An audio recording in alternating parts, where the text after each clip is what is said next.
माझ्या राष्ट्रवादी काँग्रेस पक्षाच्या शेवटच्या कार्यकर्त्याला सांगायचंय, गंमत जम्मत करण्याचा प्रयत्न करू नका। शेवटी काही गोष्टी केल्या तर लगेच कळतात कुणी गंमत जम्मत केली।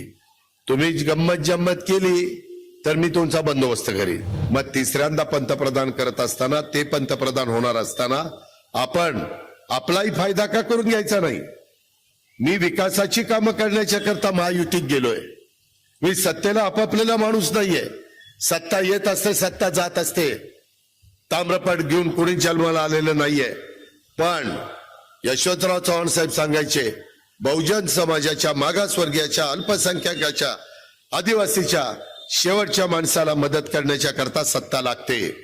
सत्ता नसेल, आपण विरोधी पक्षात असू तर आपण आंदोलन करू शकतो, मोर्चे काढू शकतो, उपोषण करू शकतो, भाषण करू शकतो। ह्याच्या उपर काय? त्याकरता आपल्याला नरेंद्र मोदी साहेबांना पंतप्रधान करत असताना महायुतीचे जास्तीत जास्त खासदार त्या ठिकाणी पाठवायचे। त्याच्यात माझ्या पिंपरी चिंचवडनी मागे राहू नये, त्याच्यात माझ्या भोसरीनं मागे राहू नये।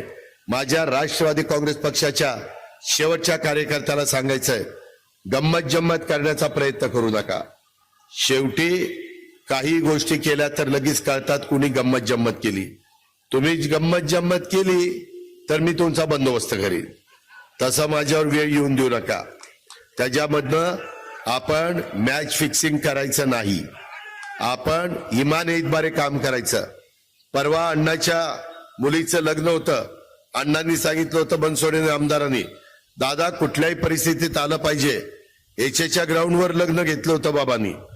मी 10-11 वाजता गेलो, तिथं नेमका श्रीरंगाप्पा बारणेच्या विरोधी असणारा उमेदवार बसलाच होता की दादा कधी येत आहेत। त्याने बरोबर डाव साधला। मी आलो की ती माझ्या पाया पडला। म्हटलं काय रे? नाही काही नाही दादा, दर्शन घेतो। लगेच फोटो काढले, ते फोटो व्हायरल केले। मित्रांनो, हे अशा पद्धतीनं झालेलं आहे।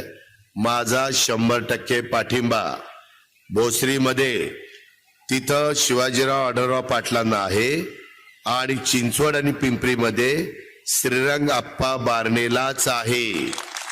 त्यामध्ये कुणी ते फोटो व्हायरल केले म्हणून गडबडून जाऊ नका।